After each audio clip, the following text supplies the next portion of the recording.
Hello and welcome. It's 6 p.m. UK time, so it is time to start our event. And I'm Caroline, your host, as always. And tonight we have another special guest, another doctor and another topic to discuss. With us today, we have Dr. Rosa Trigas.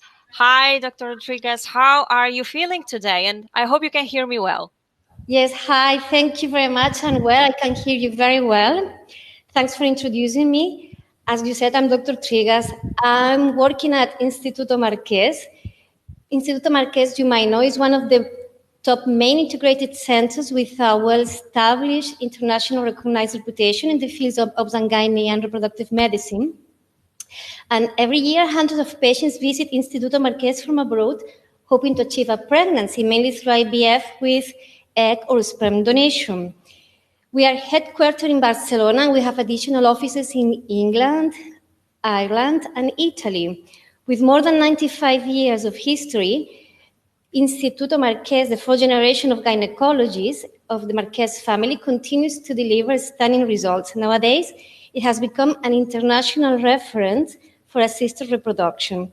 We are leaders in excellence-based medical care, and we treat patients from more than 50 countries. We have a broad portfolio of services, and we have the best success rates, reaching 91% per cycle in vitro fertilization with donor egg. We specialize in special hardship cases of patients with fertility issues. That means those who have undergone previous several cycles without success. We have the added value of being a reference in both the study of male infertility and pre-implantation genetic testing. And we have also a sperm bank and a broad donation program of eggs and embryos. So I think that resumes in a nutshell what Instituto Marquès is. Today, the topic is about tailor-made protocols. So why it is important to have a tailor-made protocol? Well, first of all, having a proper diagnosis and a proper treatment according to this diagnosis is key to have a successful treatment, which is what we want. We all want to have a successful treatment, successful pregnancy, and a baby, okay? Tailor-made also means to adapt to the circumstances of the patients, especially now in these special circumstances of coronavirus. We've been adapting as well to the requirements of the patients. For example, patients are scared to travel. We can offer them the option of sending the sperm with a system called Freeze Kit, and then they don't have to travel now that traveling is a bit restricted. So we have to adapt to both medical and personal circumstances of the patients, and I think we are great doing that, okay?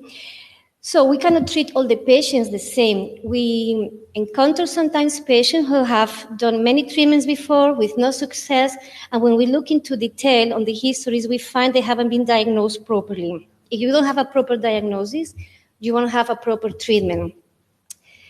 Some patients, for example, might have an egg factor. So when the quantity of the eggs is affected, it's important to adapt the medication to the patient because we want to get as many eggs as possible, but also we need to avoid hyperstimulation. So we need to adapt the medication to the age of the patient, the body mass index, previous treatment, etc. Sometimes it's not a problem with the quantity of the eggs, it's the quality of the eggs. So that generally is due to age. In these cases, apart from the medication, we need to look into the genetic information of the embryos because the embryos might be affected by the age of the woman. So in this case, we need to offer PGT, the pregenetic testing of the embryos, to make sure we are transferring one embryo that is genetically normal, okay? These embryos, due to age, might have kind of a hard shell around, and that makes it difficult for the embryos to get out of the shell and implant, so they might benefit from something called hatching. That's something that we need to take into account, looking at the history of the patient, her age, her previous cycles, etc. So hatching might benefit this couple or this patient. Sometimes also we need to consider doing microsurgical fragment removal. That means that the quality of the embryos might not be good. They might have little fragments in between the cells, so we can remove them and the embryo becomes better quality to implant, and that increases the success rate. So all these things need to take into account when you see a couple. Sometimes, unfortunately, we have to tell the patient, you cannot do treatment with your own eggs, but we can offer them the egg donation program. We have a broad egg donation program. It's very successful. Lots of patients from abroad come to Instituto Marqués to do it, and I think we are doing that very well, and I'm proud to say that every day I'm helping my patients by choosing the best donors for them. Even in the case of egg donation, we have to individualize. I mean, I need to think what the patient wants from the donor. Depending on the country, she might prefer these embryos created with the egg donor to be sent abroad, etc. So we need to adapt also to the, as I said before, to the personal circumstances of the patient. Other patients might have infertility due to male factor. It's not only an egg problem always, okay? So it's a male factor as well. And again, a proper diagnosis is required. Sometimes a normal sperm test is not enough, and we need to look, for example, into the genetic quality of the sperm, that's called FISH, or we can look into fragmentation. We find sometimes that patients come here, they don't know what, they haven't been successful, they haven't been studied properly, and these things need to take into account.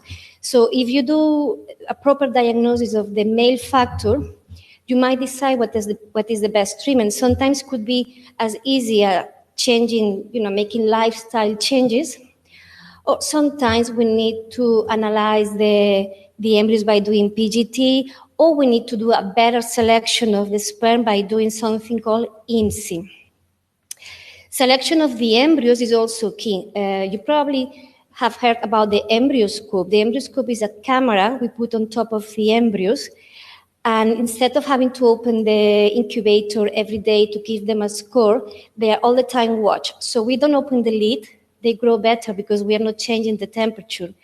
And the other advantage is that it's creating like a video by taking several pictures. That means that if you, for example, have two embryos that look similar, but you are able to see the video of how they were developing, you might choose the best embryo to transfer. That's also something to take into account when you have patients who haven't had successful treatments before. Other patients might have a uterine problem. I mean, if you have, for example, chronic inflammation of the lining or an infection, you might have beautiful embryos and they might not implant. So we need to treat them before we do the embryo transfer. That's something important. It's not only about the eggs and the sperm, it's also about where you put these embryos, about the uterus. It's important. Then sometimes we have patients with recurrent implantation failure or recurrent miscarriage. They might need extra tests and different treatments, like something to regulate the immunological environment of the patient. But sometimes you have other type of patients where the issue is that they don't have a male in their situation, either single ladies or same-sex couples. In this case, we can offer them the premium sperm bank.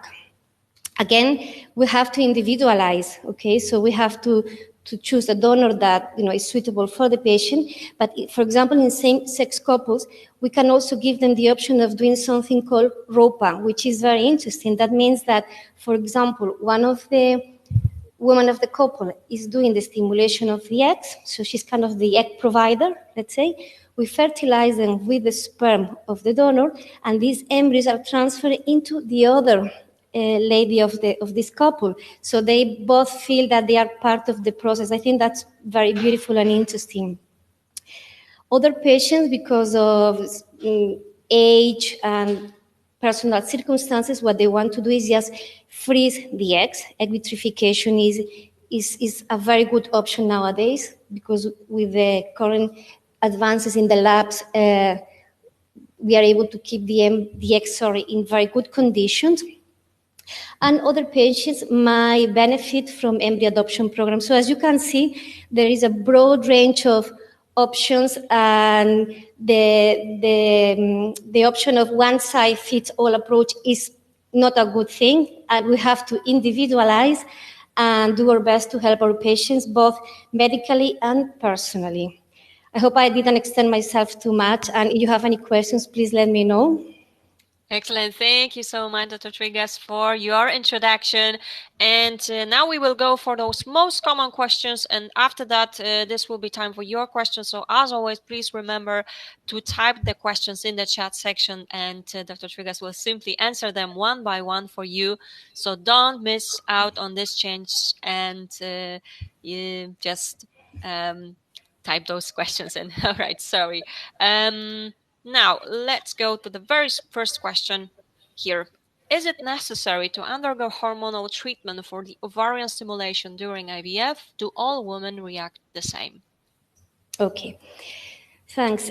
Well, I start with the second question. Do all women react the same? No, of course, no. The response to the hormones of the treatment we give, it will depend on many factors. The first one probably will be your age and your egg reserve. So what we do with this medication, we stimulate the eggs you already have, trying to get as many as possible. If you have a low ovarian reserve, you're not going to respond the same as a lady who has a good ovarian reserve. The response will be different. Of course, we will try to adapt the medication to do our best, but you cannot expect the same response. Also, it depends on, for example, your weight, your body mass index might affect how you respond to the medication. Some women might have certain resistance to particular medications, so we need to try different medications. They don't respond the same. They do not respond the same, all the patients. So taking that into account, is it necessary to undergo hormonal treatment for the ovarian stimulation during an IVF? Well, the idea of the ovarian stimulation is to optimize the treatment. So if I give you a hormonal treatment, the idea is that I'm going to get, let's say, 6, 7, 8 eggs, okay? If I get then 8 eggs, and I guess, for example, you get 5 embryos out of these 8 eggs, your chances of getting pregnant are going to be higher, because it's more likely that I will get, some good embryos out of this pool of 5 embryos. So what I'm trying to say is that we kind of try to get as many as possible to optimize your chances with one treatment. Having said that, there are women that unfortunately have a very low ovarian reserve. No matter what you give them, they are going to respond only with one egg. In these cases, if you're talking, for example, about a lady who is young, that you assume the quality of the egg is going to be good, but she only produces one egg, in these cases, I think is acceptable to do what's called natural IVF, which means you don't give her any hormonal treatment. If she's going to get only one egg with ovarian stimulation, you might as well do it natural, because in theory the quality might be better of these eggs without any hormones. So in this case, I think it's a good idea to do natural, but in any other cases where you have an acceptable ovarian reserve, I think by doing hormonal treatment, you're optimizing your chances. And, I think it's important. Of course. Well, thank you so much for answering the very first question. And now let's go to the next one that we have here. So is it possible to undergo donor egg IVF treatment without freezing the eggs? Well, as a matter of fact, in Instituto Marqués, we generally, what we like to do is work with fresh eggs. That we have a broad pool of donors. We have our own, bank of donors that allow us to call these donors and start a fresh cycle. That means that we will synchronize the patient with the donor, so they get the period more or less at the same time, and they are synchronized all the time. So this way, the patient gets a fresh transfer, and it came from a fresh pool of eggs. Having said that, if by your special circumstances, if because you are traveling abroad, if because you change your mind, etc., we can use frozen eggs if needed. But generally, we like to work with fresh. They give us a better result. We understand that's the best treatment, and this is what we're offering to our patients. So it wouldn't make sense to offer them frozen when we have the option of doing fresh. I know not everybody has the option of doing fresh, but if you have your own bank, that's something you can do. I can call the patient, the donor myself.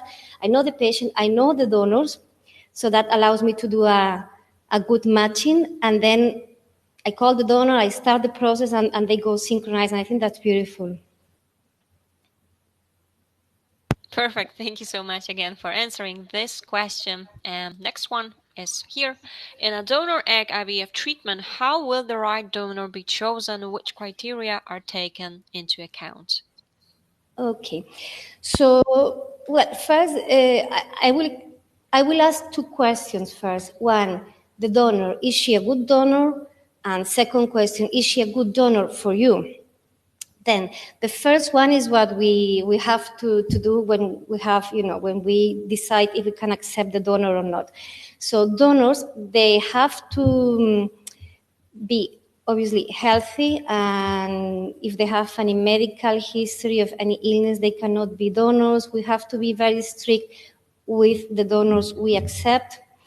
They have to be less than 35 years old. And we are doing a very thorough screening. We start with a psychological test. It's important to see that they don't score high for tendency to, for example, depression, anxiety. A psychological test, I think, is important, and some patients value that very much because they don't know the donor, so at least they want to have this reassurance. We do obviously an infection screening, make sure they don't have hepatitis B, hepatitis C, HIV, the most important infections. And we do a karyotype. We check that their chromosomes are normal, and we check that they don't have any mutations for cystic fibrosis, because this is one of the more severe and frequent mutations that you can have and detect nowadays. So if she's a good donor, good age, good medical history, good ovarian reserve, and she passed all the tests, then the second question is this donor good for you? Then what I do, how do I choose the donors? First of all, I have to speak to the patient. Of course, I take into account the physical details and blood group. That's the most important thing. But I also ask them, what is important for you? Because apart from, you might say, I'm blonde with blue eyes. Yeah, that's fine. But maybe for you it's important that in your family everybody has, I don't know, wavy hair. Well, I can do my best to try to fit that. What is important for you? Maybe I don't see it, but if you tell me, I can try to fit that into the search of the donor. So it's not that we have a small number of donors, we have a broad numbers and we can choose. So as I said, first thing is check that the blood group and physical characteristics are the same, but I take into account also what the patient is telling me, what is important for her. So that's how we do the donor search. All right, excellent. Thank you so much once again for explaining all the details on that question. Next one is quite ready as well. When is it necessary to resort to sperm donation? How can male infertility be diagnosed? Well, male infertility. Well, we know that the quality of the sperm is decreasing nowadays, probably due to contamination. We are currently doing a study about that in Ireland. And there are different levels of diagnosis of sperm abnormality. The basic thing will be to do a medical history, fertility history, and then do a sperm test to evaluate the count, the number of spermatozoids, how they move, how they look like. That's called morphology. So this is the first test you do, and you evaluate.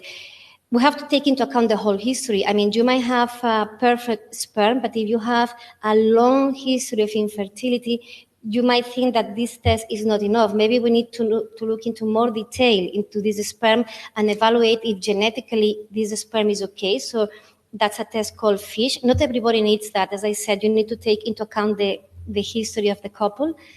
Sometimes, for example, if the male patient has a history of heavy smoking or any toxic factors, we might evaluate doing a fragmentation to see what's the quality of this sperm. So a sperm test is not enough sometimes. Sometimes it is, but sometimes when it doesn't fit into the picture, the infertility, you think, yeah, it looks normal, the sperm, but something must be going on because the age of the woman is right, the tubes are open, there is nothing else going wrong. Let's see if there is something else. So it will be a different level of investigation, checking the fish and the fragmentation of the sperm. Then, when do we need to use a sperm donation? Well, there are probably 4 different groups. One of them will be obviously single ladies. They will use the sperm donation, and for that we have the premium sperm bank here. Then there is the same-sex couples, again, situations similar to the single ladies. Then there are patients where the man has no sperm, that's something called azoospermia. And when I say no sperm, I mean that they haven't even tried, for example, to retrieve it surgically. And when this is definitely a situation of no sperm, then they need a donor sperm. And then the 4th scenario is a bit more complicated, is when there is a sperm, but the quality is not good. You do many cycles, they don't work well, the embryo quality is not good, you think it might be a sperm factor. Eventually you decide, well, maybe we need to do a sperm donation.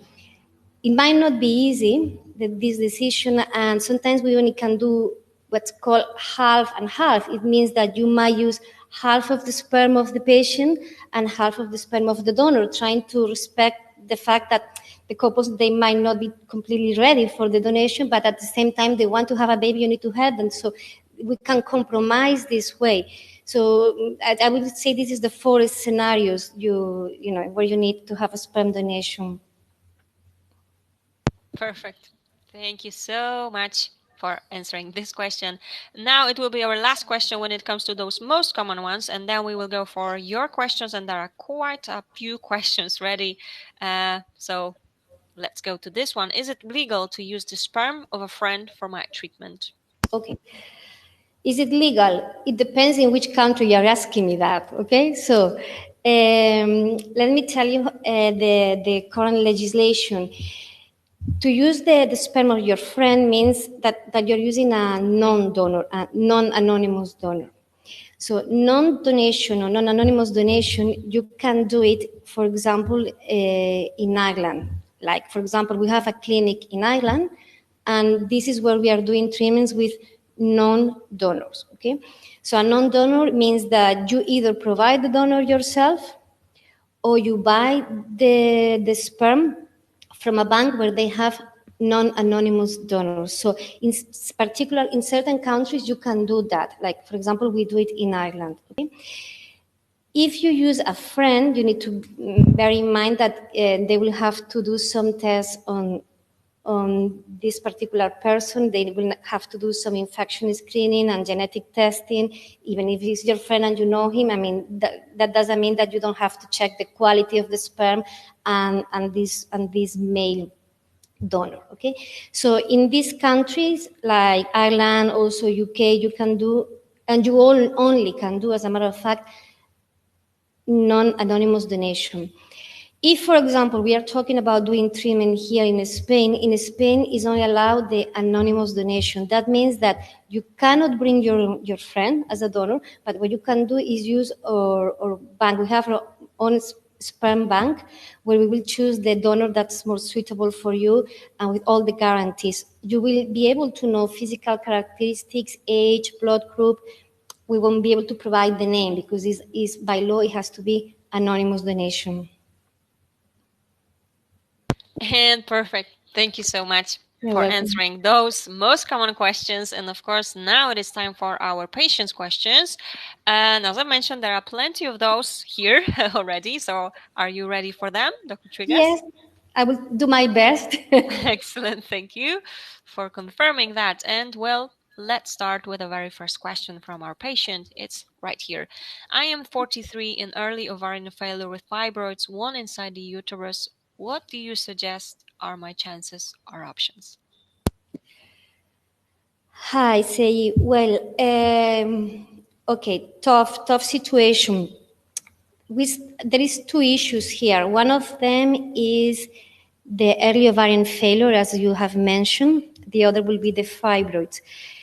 Well, I think that if you are 43 and by saying that you have early ovarian failure, you mean that you have a low ovarian reserve, I think that trying with do an IVF treatment, for example, with your own eggs will be a bit tough because not only the quantity is affected because you're saying that you have an ovarian failure, but the quality of these eggs is going to be affected. You have to think that at this age, maybe if you are able to get 5 embryos, maybe only one of them will be genetically normal. That means if you are able to get 5 embryos that get to day 5 and we can analyze them. So I think it's a bit tough, and I think you should consider an egg donation program. About the fibroids, well, it depends on the size of the fibroids. Probably the ideal thing will be to do a hysteroscopy. I don't know the details exactly of the size of your fibroids, but the main thing is checking how much is affecting the cavity. If it's affecting the cavity, but we can remove it surgically, then it's okay. We can leave a cavity that is okay for the transfer, and that probably can be sorted out. But the issue of 43 with low number of eggs, I think is a tough one, and I think your best option will be egg donation. Thank you for your question and answering this one, and for your advice, of course, as well. Next question is quite ready as well right here. So what medication, gonadotropins, do you usually use for women with low ovarian reserve? With women for low ovarian reserve, we try to use high dose of medication that has both what's called FSH and LH. Is a combined hormonal action, trying to compensate for the low LH action of the women that they are that they have low ovarian reserve. But sometimes, apart from that, we can add other treatments. Like we can consider to do a treatment before with estrogens or with the pill. Some cases we can use kind of testosterone for a while, trying to increase the chances of this woman to respond later to the medication. So it's not just the medication you give during the cycle, it's also what you give before the cycle sometimes. And thank you once again for that question. And the next one is actually from the very same patient here. Do you do any pre-treatment before these cycles, and what kind? Well, I kind of almost answered that. Yes, that's true. But if you could add anything.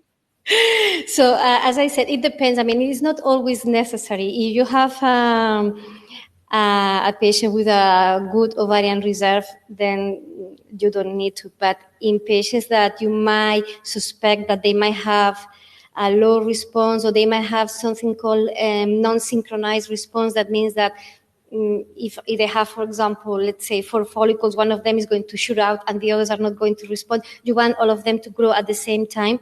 So sometimes we can do a treatment before with, as I said, estrogens, contraceptive pill, testosterone. So yeah, we have to consider case by case, but yes, we do treatments, pre-treatments before. Excellent, thank you. And actually there is a follow-up, so let me go straight to that one. So do you use HGH, growth hormone, as pre-treatment?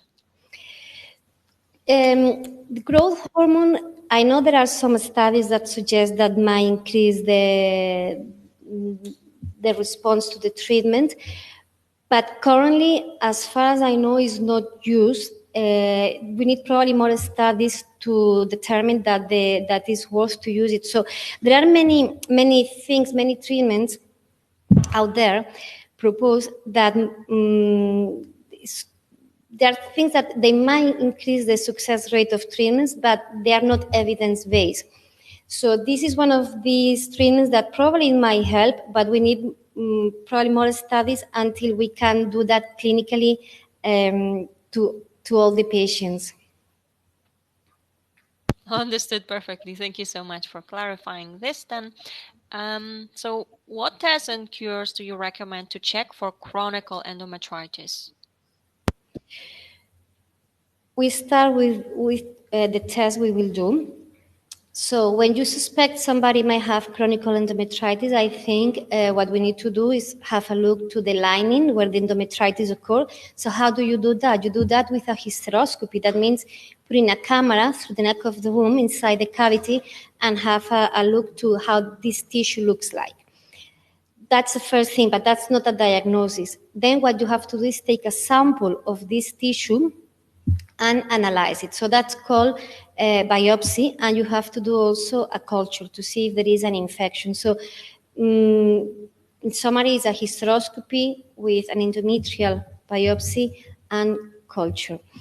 If there is, if we can see, for example, plasmatic cells on this lining, on this endometrium, we might need to do treatment with anti-inflammatories. If there is also an infection added to this inflammation, we will need to do antibiotics. So depending on what we find, could be a combination of anti-inflammatory treatment and antibiotics. All right, perfect. Thank you so much again for that. Okay, actually, just give me a second. I'm just checking. There's a... Okay, sorry, there's a follow-up. How is this test of endometrial biopsy called? Well, I think the endometrial biopsy, the name is as it sounds, is endometrial biopsy, doesn't have any other name. But maybe what you are asking is how we do that. We do that through a hysteroscopy. The hysteroscopy is the camera we put inside.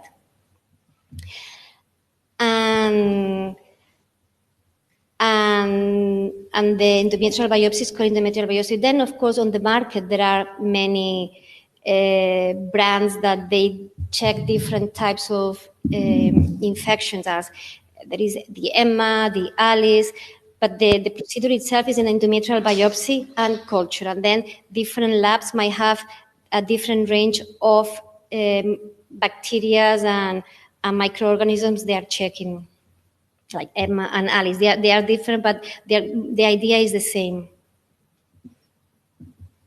All right, excellent. Thank you so much for that clarification as well.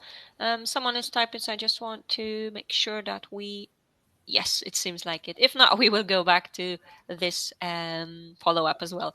Okay, next, yeah, it's just... thank you for answering the question, as you can see right here. You're welcome. And of course, let's have a look at the next question we have.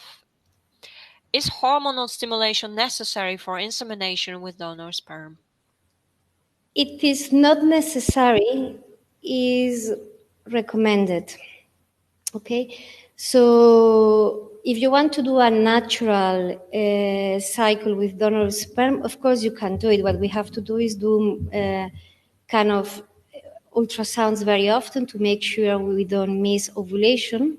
Okay, but what we see is that when you do stimulation of the ovaries, trying to get 1 or 2x, the success rate of insemination increases. So having said that, if you already have regular cycles, you're a young woman with quality eggs, and you want to do a natural, I don't see a reason why not to do it. But the recommendation will be to do it stimulated, because this way you ensure, you're going to have a proper ovulation. You know when it's going to happen. We can time when is the insemination, going to happen, because we give you an injection to release the egg 36 hours later. So it makes it more successful. And I have to say, you might need only 10, 11 days of medication of a low dose hormone. So it's not that bad, but we can do a natural insemination if the patient, that's what she wants. We were talking about that before. We need to adapt also what, the patient circumstances, preference, etc. All right, excellent. Thank you so much again for answering that question. And now let's have a look at a bit longer question as well. And of course, there is a thank you from the patient right here for you. You're welcome, Maureen. Perfect. And the question is here. I am 36 and started the fertility process with the hospital at Klein, Dublin, but the process was paused as a result of the virus. I was diagnosed with fibroid at some time. Last month, I noticed that I was pregnant and bleeding heavily, and I miscarried. Is this as a result of the fibroid? What are my options? Okay, Onyeci, it's not easy to answer this question because I don't know, for example, the size of the fibroid. Fibroids that are a big size and they are impinging into the cavity, so they are affecting the cavity. They might affect the, let's say, the blood supply of this area, and sometimes that makes difficult for the embryos to implant and grow properly. Having said that, one every 10 pregnancies ends up in a miscarriage. It's just at 36, it's probably just bad luck that the embryo didn't form well. So I won't be able to tell you if it was a result of a fibroid. I think the first thing we need to know is this fibroid into the cavity and how much is affecting the cavity, because this is affecting a big portion of the cavity. Probably I will recommend you to remove that. If it's a small fiber that is not impinging and is just sitting, next to the lining but not in the cavity, then I wouldn't do anything if I were you. And at 36, I mean, you are on a good age group, and your options are restarting the fertility process. You started before you had to stop because of the virus. But the first thing to know is what's the size of this fibroid and where it is located. And if it's located inside the cavity, what you can do is remove this fibroid and then restart the process. If, I have to say as well, because that also goes with the tailoring of the treatment.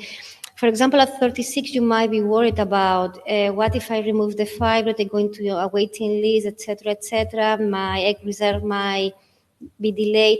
But there are options like, for example, doing the fertility process, an IVF process, for example, freezing the embryos, leave them frozen, okay? And then dealing with the fibroid. And then once the cavity is fine and you are all right, with regarding your fibroid, then you can do the transfer of the embryos that you already have frozen. So there are different ways to adapt to the circumstances of the patient. All right. Thank you so much You're once welcome. again for that answer and your recommendations. Okay, we will go back to the question in regards to chronic endometritis. Okay, so when is it a good idea to check for it, as normally it is not a standard first choice analysis? Okay, when would I check for chronic endometritis? For example, if you have, well, it depends on the patient, but for example, if you have a case of patients that have good quality embryos, okay, and you transfer them and they do not implant, that's something called recurrent implantation failure. And the embryos are good, and you think, well, it's not the embryos, it must be something else. So that's, for example, something that points you to check into the cavity. Is there an infection into the cavity? Is there an inflammation into the cavity? That's probably one of the scenarios I will check. Sometimes it's the history of the patient. Like you have a patient who had miscarriages before and had many curetins, the NCs for the miscarriages. I think be careful. I mean, this lining has been, under so much procedures, it might be some residual inflammation. Let's check that before we start the process. If, for example, you have a history of fluid into the tubes, okay, and I think, well, maybe that might affect, if there is an inflammation on the tubes, there might be some retrograde infection, so the infection goes backwards to the lining, and maybe it's worth to do a culture and make sure everything is fine, is in good shape before we do an infertility treatment. So I think that's, some of the scenarios that we check for endometritis is not the first choice anyway, to check for endometritis in a patient that doesn't have a history of previous uterine interventions or doesn't have previous failed cycles. It's not something I will do to start with, but I will do it if the history tells me that maybe might be a uterine factor. And excellent. Thank you so much once again for that. Next question is right here. So what is normal level of FSH for male? This one, generally we have an andrologist who is dealing with that. If I have to tell you the exact number, I will be lying to you. I can come back to you later and tell you, okay? If I give you a figure, I will be probably, if I tell you that it's about, that it has to be level than less, the level has to be less than 20, I might be even off the normal level. So if you don't mind, I will tell you later, because we have an andrologist that will specialize on that and will treat males. So when it comes to hormonal levels of patients, that's something we have to report to the andrologist, and he's the one who is an expert on that. It's not my area of expertise. I'm really sorry, Andrea. Oh, of course, it's not a problem. I can always forward this question to you and your team, and I'm sure you will be able to get back. Yes, no problem. Of course, I made a note on that, so we will definitely get back to you. All right, so let's have a look at the next question. So, is sperm quality decreasing with certain age, more like it is with women? Is there a last call age for men to think of having a child, like it is for women? Hi. Sperm quality doesn't decrease as much as egg quality with age, but what we've seen is that in men that are approaching 50, there is an increased risk of offspring with autism, and that might be related to genetic ruptures, let's say genetic damage. So it doesn't decrease as much as with the women, but definitely it has some degree of affectation of the sperm with age. So men they keep their fertility much longer than we do, but it's not like is the same the sperm of a 50-year-old than somebody who is 30 years old. There is some degree of alteration, and that has to be taken into account. And especially with men who are over 40, we have to check that they don't have any what's called oxidative stress. It is recommended to do something called fragmentation to make sure that the sperm is not damaged. And because if it is, we might need to do some either lifestyle changes and add maybe some antioxidants or some kind of medication to compensate for that. All right. Thank you once again. And actually, there is another question in regards to that. So does low testosterone level has impact on sperm quality somehow? Even sperm analysis, everything is okay. Should it be treated first before the IVF? I think if the sperm analysis is okay, I wouldn't do the treatment of that. As I said before, it's not my area of expertise, and the andrologist will respond to that much better than I do. But if you have a low testosterone and you have to give testosterone treatment, it's kind of you're tricking your body. Your body thinks, oh, well, I have a lot of testosterone. And then the brain starts producing less hormones, and that produces less sperm. So it's kind of funny, but you think the more testosterone, the better. No. If you give external testosterone with medication, it might have an impact on the sperm. So if the sperm quality is good, I think the testosterone level that has implications in other areas, but if it's not having an implication on the sperm quality, is something apart. You don't need to treat it if you're talking about doing fertility treatment. You can do the fertility treatment, and then later you can deal with the low testosterone and how to, which medication you will need for that. Okay, thank you. And actually, there is a follow-up, so let me just go to that one. What test would you recommend to a 46-year-old male? Just normal sperm test or some special tests to check for possible abnormalities? Okay, 46 years old male with normal sperm test. I think we need to take into account the whole history. For example, has he had children in the past or not? What kind of occupation he has? Is he dealing with toxics or high temperatures? Is he a heavy smoker? So we need to take the whole history. It's not that straightforward to tell you. But if being 46, if he has, for example, a long history of infertility and the sperm test is normal, thank you. I can see no children, healthy lifestyle. Thank you very much. Then I'm working with PC. Great. Then as I said, depends also on the age of the woman. But if, let's say, his partner is young and we assuming there is good, normal, healthy eggs, and they have a long history of infertility, because you have to take into account the history of for how many years it's been.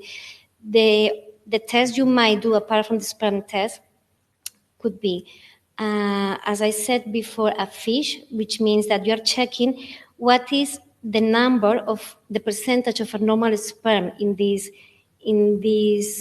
sample. Okay, so in a sample of sperm, you have millions of spermatozoids. Most of them will be normal genetically speaking, and some of them might be abnormal. Some men have an increased rate of abnormal sperm on this sample. That means that there are more chances that one of the abnormal ones is going to fertilize the egg. Okay, so we check that by doing something called FISH. Or sometimes men might have some kind of oxidative stress on the sperm, and which can be solved by taking some antioxidants or lifestyle changes, I said before. So these are two extra tests you can do if you have a long history of infertility with a normal sperm. There are other things also sometimes worth to study. For example, doing a blood test to check that your chromosomes are fine, that there is nothing abnormal, because you might have some alteration on your chromosomes that doesn't give you any illness. You won't know unless you do the blood test, but it's giving you abnormal embryos. So you will, then you will see that there is no implantation of embryos or either miscarriages because they are abnormal. So if the sperm test is fine and the rest of things are normal, checking a karyotype, so checking the chromosomes of the male on blood, checking the genetic information of the sperm, that's called FISH, and checking fragmentation. These are options that we can discuss. All right, perfect. Once again, thank you so much for providing all those options and details. And of course, the patients already would like to thank you for that. Welcome. Okay, now let's go to the next question that we have. Okay, it's right here.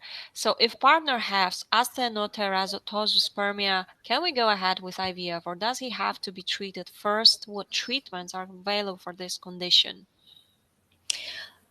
Okay.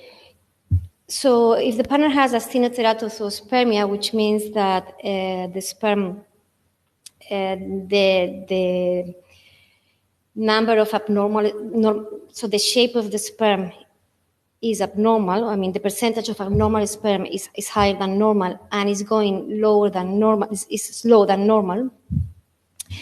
It depends on the degree. I mean, if it's not very severe, yes, you can do IVF treatment. Why? Because when we do an IVF treatment, what we are doing is we are collecting the eggs of the patient, and let's say we get, just imagine, an average of 8 eggs. That means that I only need 8 spermatozoids, because what we do in Instituto Marqués to ensure we have a good fertilization rate, we do ICSI, so we inject the sperm into each egg. So I need a reduced number of eggs. Then, you're mentioning it has the first part, asteno. It means that they go kind of slower, okay? We can check with the microscope which ones are moving faster, which ones are more active. And you mentioned that they have terato, it means that they have an abnormal shape. So you need to choose a sperm that is moving fast and has good shape. And because your partner has that, there is not many of them. So what you probably will benefit from doing is something called INSI. That means that is a microscope that it increases the vision by 16,000 times. So it's a very, very powerful microscope that helps to select the best spermatozoids.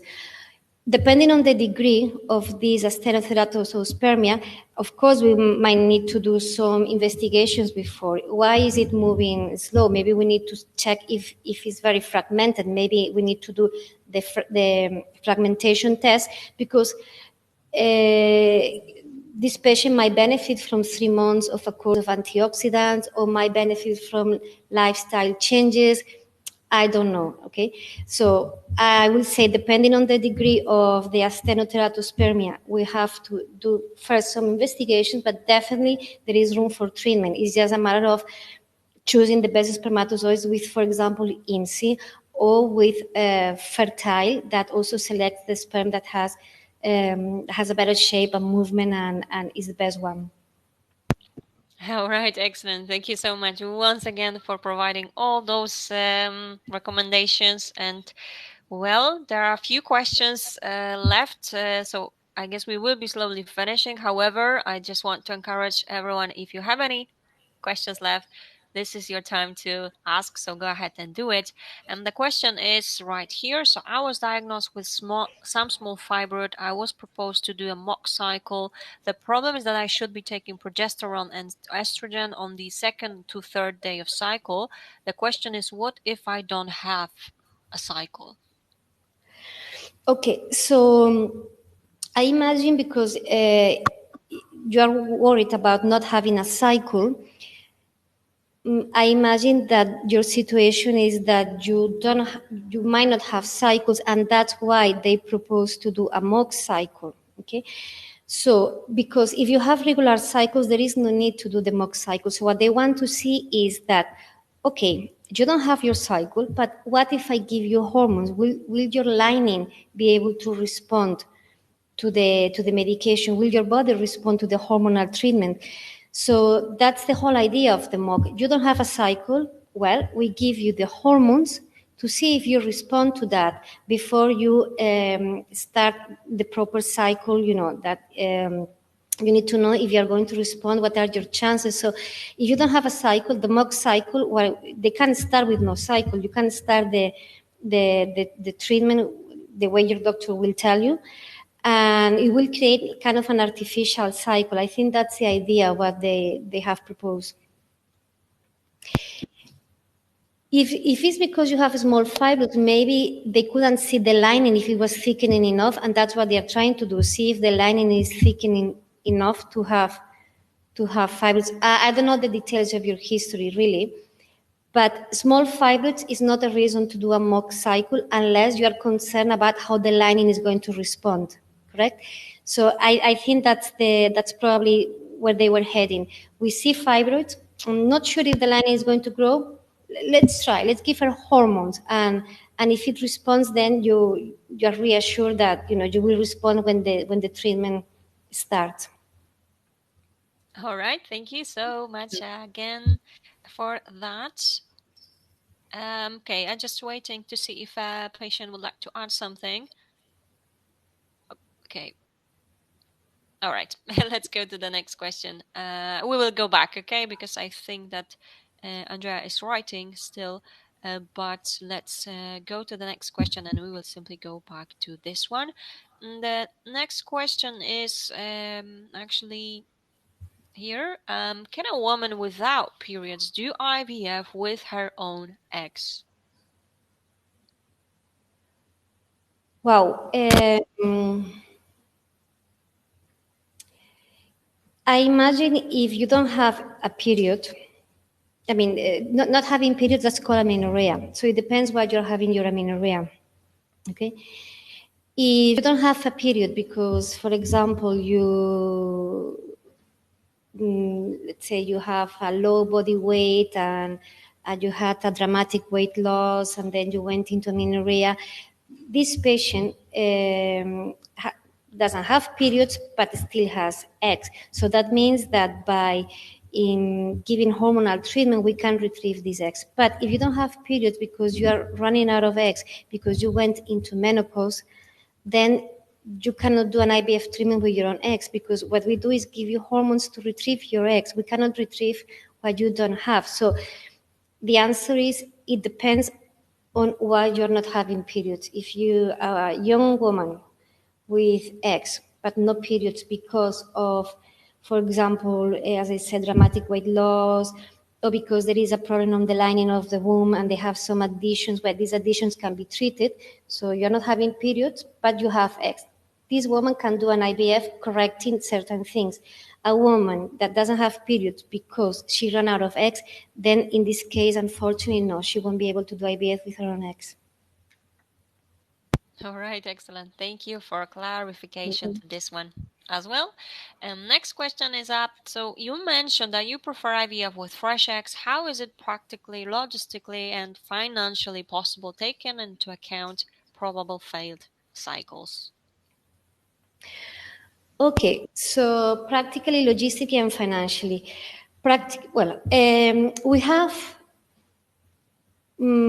as I said, we have a bank of donors, okay? What does it mean? It means that we have patients that have been screened and they are kind of waiting for us to call them, okay? So I have my list of donors. I choose the one I think is suitable for the patient, and I call her and she's available. She will start the cycle.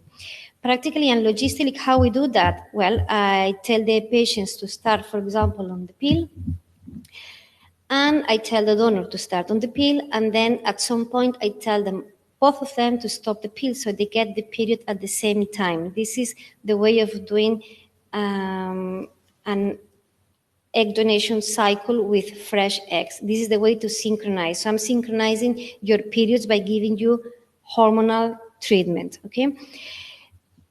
I'm not sure I understand the financial issue about probably failed cycles. I mean, our egg donation program is very successful.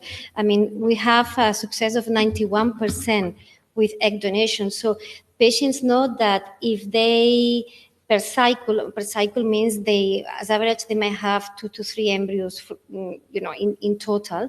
So after these 3 cycles, your chances are more than 91% of getting pregnant. So financially, I think is a treatment that is worth to do it because it gives you great success. Okay, so I don't know if that answers the question. I'm not sure I did understand the question, but practically and logistically, we synchronize with medication, and financially it's possible because we have a great success rate and it pays off. All right, thank you. And actually, there is a follow-up, okay? So if you fail the first cycle, you do the second one again with fresh ones? If we fail with the first cycle, I think we should do with fresh one again, because if you do it with frozen, sorry, you mean fresh ones? You mean fresh eggs or fresh embryos? I might be not understanding well. I answer both things just in case. If you fail the first cycle, but you have frozen embryos, because you might have spare embryos, then definitely you will have to use the spare embryos, yeah, okay, right, you answer now, embryos, yeah. So if we do the fresh transfer and it's not successful, then, and you have frozen embryos, I definitely will use the frozen embryos. That's the aim of the treatment, of stimulating the donors and having spare embryos, that will optimize your chances of getting pregnant because you have more than one embryo to transfer. You have to think that the embryo, we recommend to be frozen on day 5. So these are very good quality embryos. We are very strict with the embryos we freeze. We cannot freeze any kind of embryo because then it will be disappointing later when we thaw them and they don't survive. So we only freeze very good embryos on day 5 with high chances of surviving the thawing process. If they survive, they have the same success rate as the fresh ones in our laboratory. So I definitely will use the frozen. That's the ideal situation to do a cycle when you end up with more than one embryo, and you can use on that same cycle the frozen ones. Excellent. Thank you so much for that clarification, of You're welcome. course. And there is a question here in regards to, you have mentioned 91% when it comes to success rate. So the patient is asking, so are you talking about take home baby success rate? After three transfers, yes, you are able to transfer 3 embryos on day 5. Okay. Thank you. Sorry, we are talking about egg donation. Of course, egg Yeah. donation, indeed. Okay. All right, thank you. And now let me show you the next question. So what is the normal level of TSH recommended for egg donation? Mine is 3.24. Is it too high? Okay, so a level of 3.24, if you were not trying to get pregnant, regardless if it's egg donation or your own eggs, that will be normal. Okay, so for a woman walking on the street that is not trying to get pregnant, below 4 is absolutely normal. But once you get pregnant, your body is going to change and the thyroid hormones are going to modify. And so we need to make sure you start on a lower level than that. So ideally, TSH should be less than 2.5. Okay, so 2.24 is normal. I mean, you don't have any thyroid issue. But if you're talking about planning to get pregnant, you need to drop it to 2.5. So once you are pregnant, you won't be in a situation where your thyroid is not working as it should be. Okay, excellent. Thank you once again for answering this question.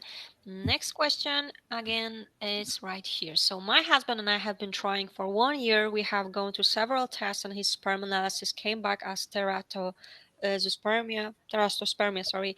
I was just wondering what our chances are to conceive naturally.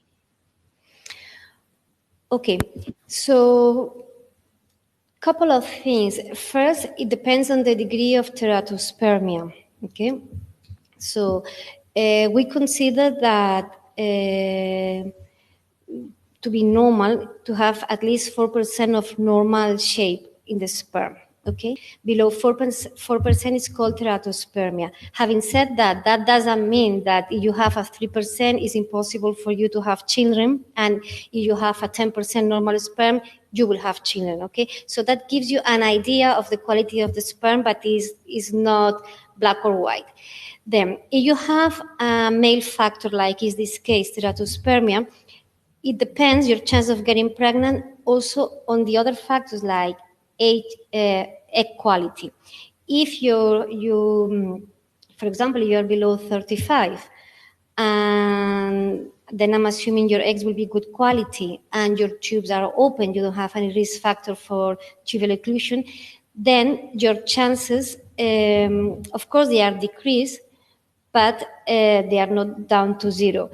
If apart from teratospermia, it happens that you are, let's say 40 years old and you've been trying, it's not your case, you've been trying only for a year, but you've been trying for many years, then I will say your chances are low and you need to restore to fertility treatment. So trying for a year, depending on your age, you will need to consider to do a fertility treatment already.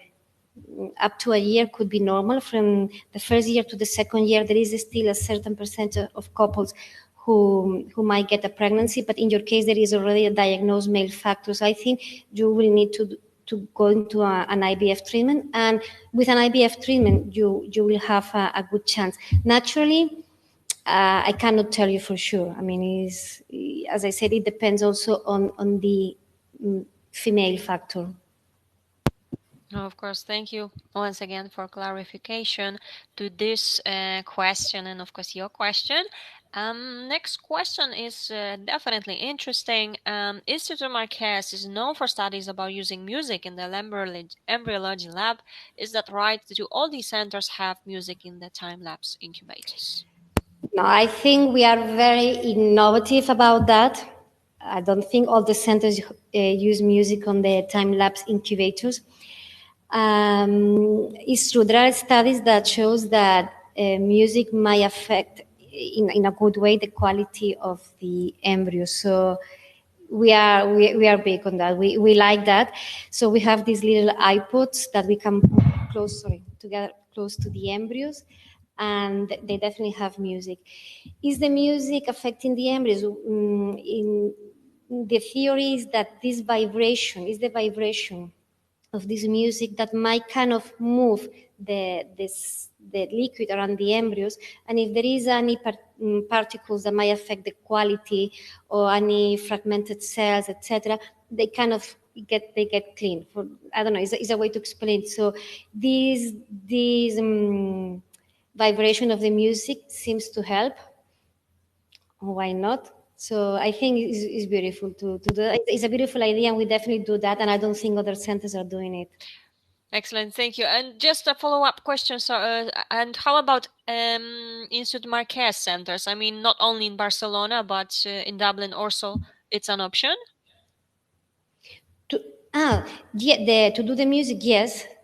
Yeah, yes, absolutely. Yeah, in Okay. Instituto Marquès, Ireland, Barcelona, Italy, we are the same. We follow the same procedures, except certain things that by law we have to do a bit different, like when it comes to donation. But yeah, we have to use the same resources. We have to use the top resources we have. So, and it's the same everywhere in all Instituto Marquès. Okay, excellent. Thank you for clarification. And we will go back to the previous question, okay, as there is a follow-up. You mentioned earlier if asthenotherasospermia, sorry, is not severe, we can go ahead with IVF. So what do you consider severe?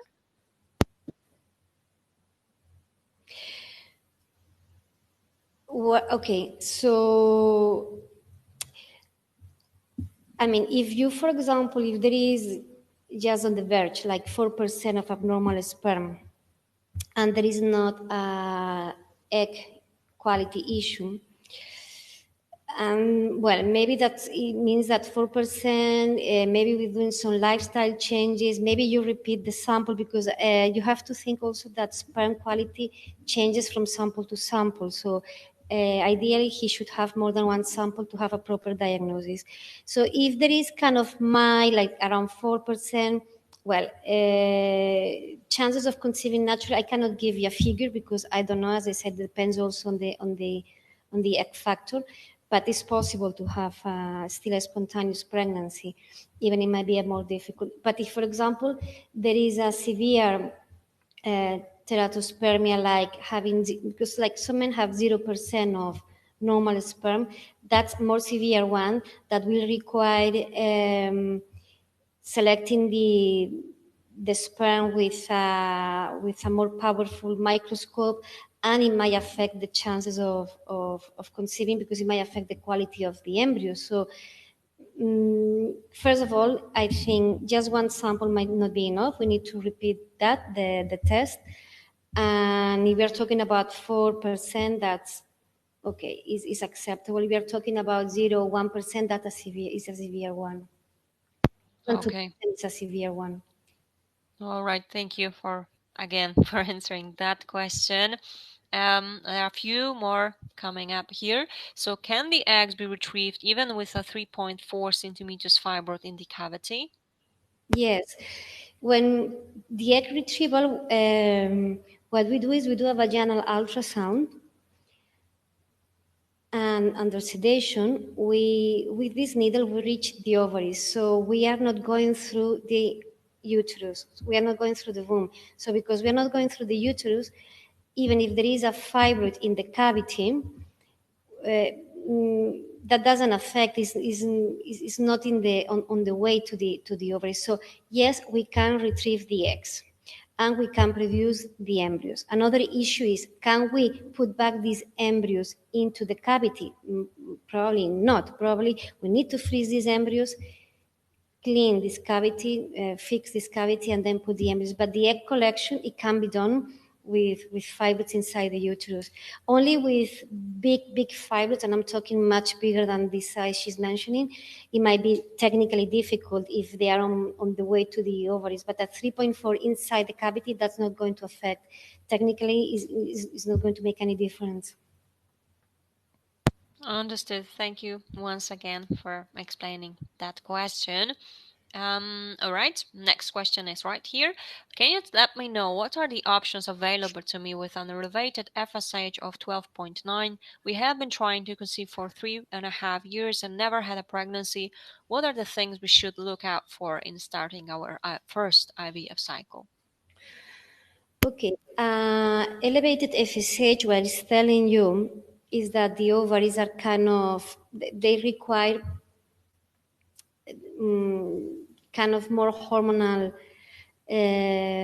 pushing, let's say, to work. Is a sign of the ovaries not working well. There is additional information here, okay? So both 30 years old, we are also wondering about the different success rates with going with the basic IVF versus all the optional add-ons such as fertile embryoscope. It's difficult for us to tell if it's worth it financially. Okay. So the good news here is your age.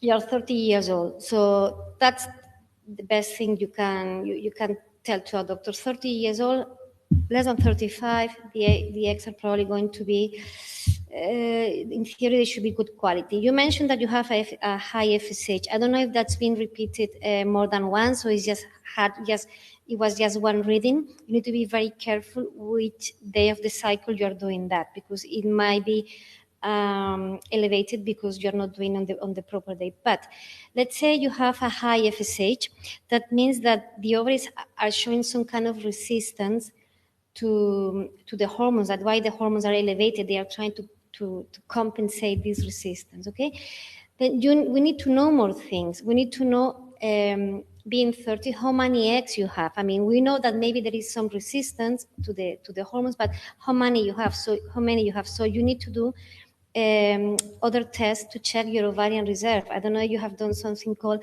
anti-Mullerian hormone. I think that it will be interesting to check. And you will require also an ultrasound to see how many follicles you have. It's called antral follicle count. So we need to know, apart from this suspected resistance of the ovaries, these ovaries, do they have a good number of eggs? Can we work with that? The 3.5 years is telling you something, is becoming a long time for somebody who is 30. So you need to, normal AMH. Okay, that's good. So you're 30 years old with with an acceptable AMH. We need to know what is also the sperm quality.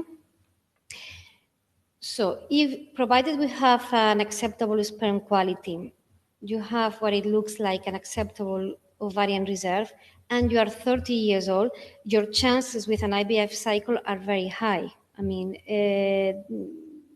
that's the first thing we look when somebody comes to the clinic, is the age of the woman, because that's going to determine the success rate. That's an important factor. So I think you are kind of in a good position. Good ovarian reserve, 30 years old. Of course, you need to do other tests. You need to check the male factor. But I will definitely go for an IVF cycle, especially 3.5 years. That's becoming, is a long time. I wouldn't go, for example, to other treatments like insemination. It's not worth it after 3 years. The success rate is not worth the time and the cost of the treatment. But an IVF, I think, is definitely for you. I think you are an ideal patient, as a matter of fact.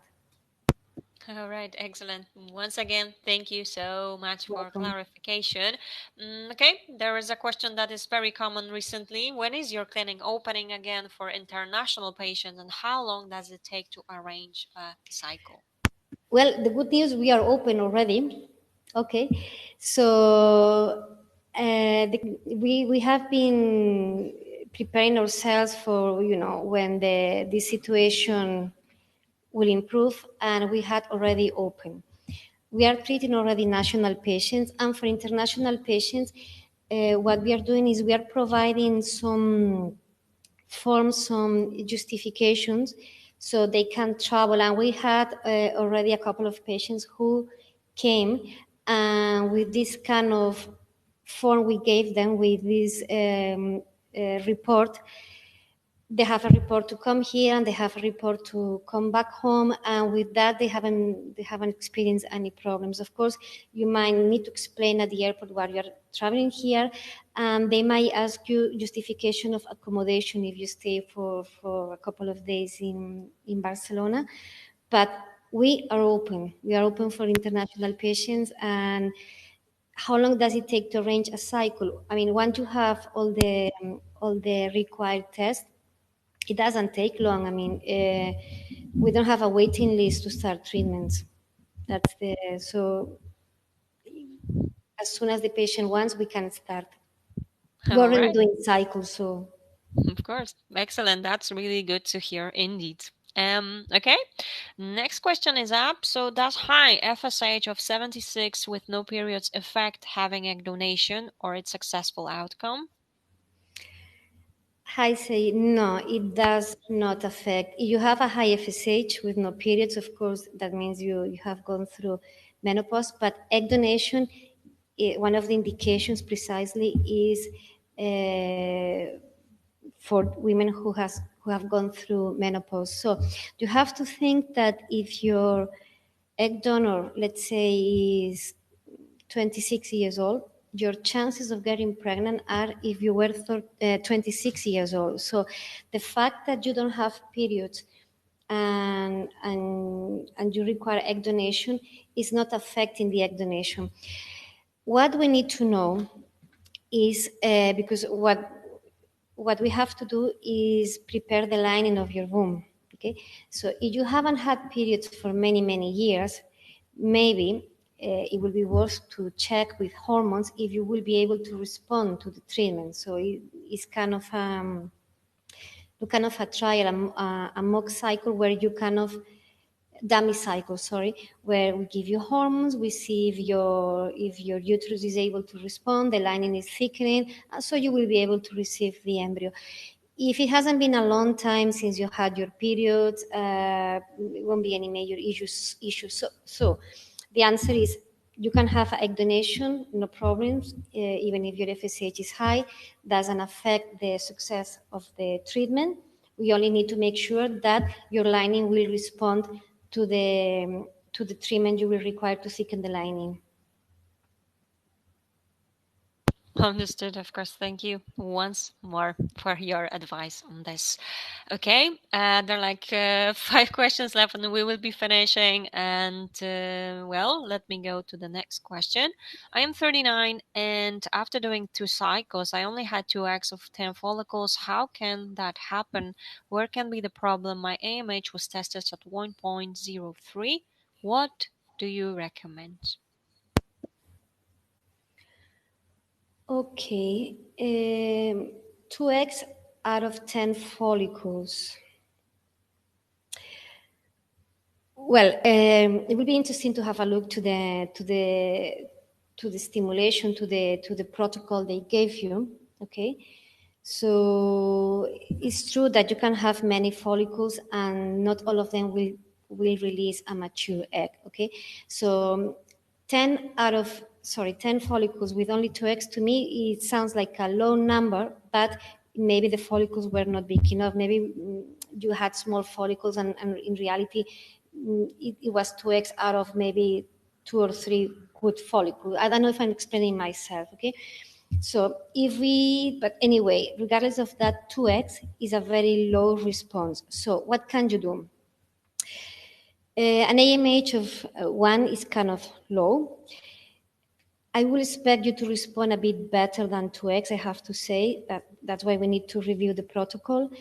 But what will be your options? I don't want to talk about egg donation. Being 39, I think we can explore other things. One option will be to try to increase the medication or change the medication and do accumulation of eggs or embryos. Okay, so if you're 39, you might do 1 cycle, and if you get 2 or 3 eggs, and you get 2 or 3 or 2 embryos, for example, Ideally, you should analyze them because you're 39. So having this low response, maybe you want to consider to do more than one cycle to do accumulation. That will be one option. Okay, so review the protocol, change the dose, change the medication, change the way everything was done, and maybe consider to accumulate. Other option, if everything was fine and the dose of the medication was already quite high, and you don't want to go to do accumulation, maybe you want to consider to do an egg donation. I mean, that's we'll have to talk. I need to know your history in more detail. But yeah, there is these two options. There is the option of repeating with different dose and maybe consider accumulating or going for a donation. Okay. Thank you once again for your recommendation, your advice. Okay. There is another question ready. Do you by any chance know the religious background, or can one request a Christian donor? Do you have donor from the Caribbean as well? Okay. We do have donors from the Caribbean. I know that. And about the religious background, I mean, not specifically. I asked for that, but when the patients come here, they have a kind of a file registration form, and some of them might write that. What I do because is, if for example a patient tells me I need a donor to be this, or I would like a donor who has interested in sports or in arts, what I do for me is as easy as calling the donor and finding out. So if I don't see that as a difficult thing to do, if it's important. Another thing is the donor might not want to tell me, and if the donor doesn't tell me, then I have to tell the patient, listen, I don't know, or I might look for another donor, etc. But I think it's doable. At the Caribbean, definitely, we have donors from the Caribbean. Okay, understood. Of course, thank you so much. There is a question in regards to when do you expect to start again with treatments in Ireland? We have already started. Excellent. That's good to hear that. Thank you so much. And well, there is one question here. I am 37. I have an AMH of 0.5. After the removal of my right ovary, as I had a borderline tumor, I had a failed IVF cycle in last November with the antecedent of borderline tumor. Is it safe to go through other IVF cycles? Okay, so if they have removed the ovary and provided the other one is normal, yes, you could go through another cycle of IVF in terms of safety. Another issue is how many cycles you want to do. Your anti-Mullerian is a bit low, okay, but it's true that you're 37 and you still might get some eggs. So in terms of safety, provided you have an ultrasound that checks the other ovary, and yeah, it should be all right. All right, excellent. Thank you once again for that. And now it looks like it is our last question for today. So let me show you that. Thank you, doctor. That's very helpful. I'm still wondering about the add-ons to IVF. It's regarding the previous question from Ellen. Oh yeah, adds on, yes, adds on. Well, if I have to recommend about an add-on, for example, the one that I definitely would recommend is if you to transfer the embryos on day 5, not transfer them on day 3. So when you do an IVF and you retrieve the eggs and you fertilize them, the embryos, we watch them, and we can watch them during 3 days, and not on day 3 transfer them, or transfer them on day 5. Ideally, we recommend to go to day 5, because on day 3 you might have embryos that look similar, but if you give them 2 days more, you will have more information of, if of the quality of these embryos, if they are growing, which one is growing well and which one is not growing well. So it's not that by keeping them 2 days more, we are making them better. What we are doing is we are choosing better. So, for example, you have an embryo that on day 3 looks good, and on day 5 is abnormal, it kind of stopped growing. At least you didn't transfer that embryo on day 3, because it would have given you a pregnancy. Okay, so what you're doing is you are putting these embryos through a very tough selection, but at least this way you select only the strong ones. I think this one is definitely worth it, absolutely. And the other, I'm talking in general, okay. The other is, I think, is, I mean, I will go for that with my, definitely is the embryoscope. So I mentioned the embryoscope before, and what they are doing is the embryos are on an incubator. And if you don't have the embryoscope, what's happening is the biologist is opening the lid, is checking the embryos, giving them a score. 24 hours later, he's going to do again the same. Okay, but if you are having the embryoscope, you don't have to do that. That means that not opening the lid means that the temperature and the oxidative stress of the embryos is not affected. The embryos grow better, so that's the first advantage. These embryos are growing better. They reach a better quality. And at the end of the day, that's what you want, a good quality embryo that will give you better chances. Second advantage is that because it's creating a video, you might have two embryos on day 5 that they look pretty much the same. Which one we choose? You want to transfer the best one in fresh, if possible. So if you watch at the development of the embryos on the video, you might decide that one has been growing more steady and better than the other. So you are selecting better. So that's the two advantages. They grow better and you select better. Apart from that, there is the option of having the embryo mobile, which means that these images we are seeing, the patients, they can see them from the mobile. That's another thing that is nice. It gives reassurance, it decreases anxiety on patients. But in terms of success rate, the first two things are very important. Okay. Then other add-on, it depends on each particular case. For example, we do ICSI because we think we know it increases the fertilization rate. Why are we not using the IMSI, the super powerful microscope? Because not everybody needs that. We don't want to do things that patients don't need. Is not fair for them either. So if a patient has a very bad sperm with very bad morphology, okay, he might require an IMSI, but we won't indicate that. So we have to individualize. So in general, I will say the day 5 blastocyst, the blastocyst I would recommend, and the embryoscope. The other add-on, it depends on each particular case.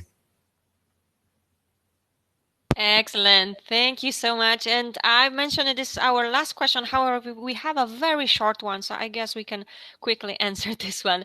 So do you have any African egg donors? We do have African egg donors. Excellent. Good to know that. Good to hear this.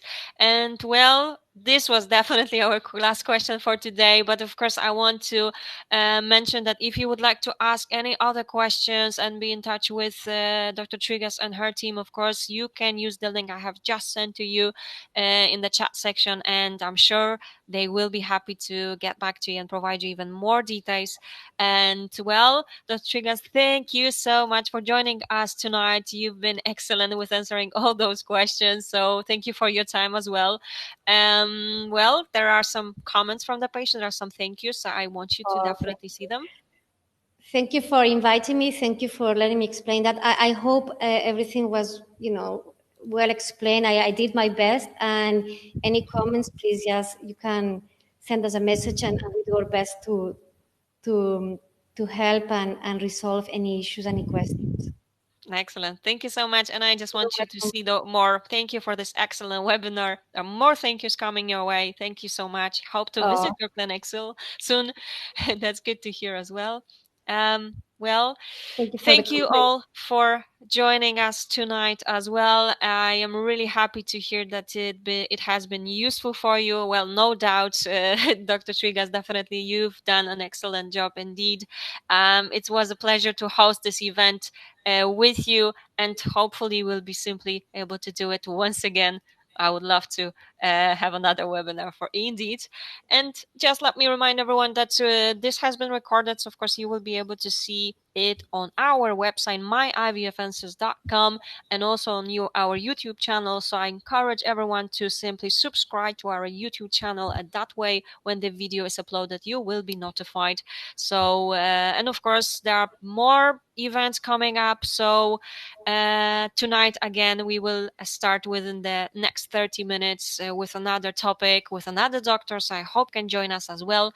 Dr. Trigas, once again, huge thank you. Thank Have you. a lovely evening The and same take to care, you. everyone. Thank you. Thank you. Bye. Bye.